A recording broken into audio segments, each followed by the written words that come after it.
Le monde entier est au courant de ce fait. L'élection présidentielle n'est désormais plus qu'un jeu d'argent aux États-Unis. L'objectif originel d'une élection est de représenter la volonté du peuple, cela afin de définir la future orientation politique et de choisir les dirigeants qualifiés. Mais la politique de l'argent aux États-Unis altère cependant cette volonté du peuple, aboutissant à un jeu électoral qui se voit manipulé par le pouvoir financier.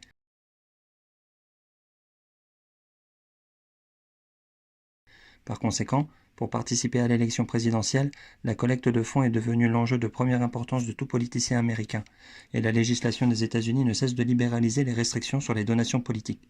Cela ne fait que refléter l'échec de la démocratie à l'américaine. Par exemple, auparavant, la loi des États-Unis avait des dispositions explicites sur le plafond des donations aux candidats fédéraux et aux partis politiques. Or, en 2014, la Cour suprême fédérale des États-Unis a rendu une décision en annulant le plafond des donations aux campagnes électorales des candidats fédéraux et des partis politiques, ce qui signifie que les riches ne sont plus soumis à aucune restriction dans le financement des politiciens qu'ils souhaitent soutenir. Et au-delà du financement direct que les riches souhaitent apporter, ils peuvent également effectuer des dons par le biais du Comité d'action politique ou Super PAC.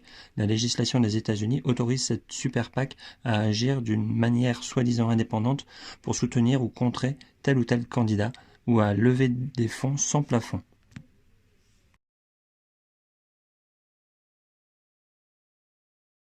Aux États-Unis, que ce soit le Parti républicain ou le Parti démocrate au pouvoir, dans tous les cas, c'est un paradis pour les riches, une situation qui n'a guère de chance de changer.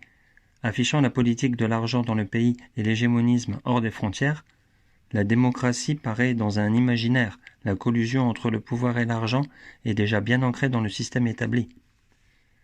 Et si le peuple américain voulait manifester son mécontentement à cet égard, il ferait l'objet d'une répression violente par les autorités. On peut rappeler à cet égard le mouvement d'occupation de Wall Street. Les donations politiques non plafonnées permettent en effet aux individus ou aux groupes disposant de cette capacité financière d'influer la politique par l'argent. Ainsi, ceux, partis ou politiciens qui bénéficient de ces fonds doivent en retour rendre l'appareil, en proposant par exemple un poste au sein du gouvernement.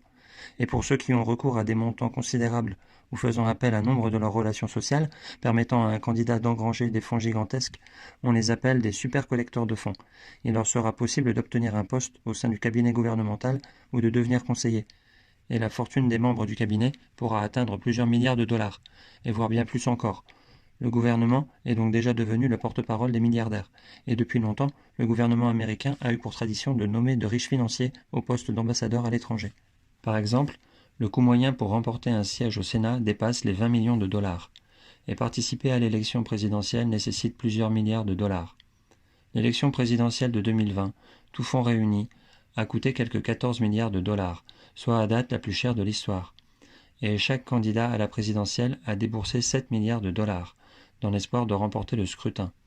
Ainsi, le montant élevé à la course électorale ne cesse d'exploser le seuil de participation en termes de dépenses, excluant de facto les candidats dans l'impossibilité de réunir de tels montants. Ainsi, cette politique financière exclut la grande majorité des gens à participer au processus électoral, étant dans l'impossibilité d'atteindre le pouvoir politique. Cette politique financière prive le peuple américain de ses droits démocratiques, supprimant les véritables aspirations de l'électorat, entraînant de fait une vraie inégalité politique. Alors ce que l'on qualifie aujourd'hui de démocratie à l'américaine est aujourd'hui soumise au pouvoir de l'argent, la démocratie du dollar, comme il voudrait mieux la nommer désormais.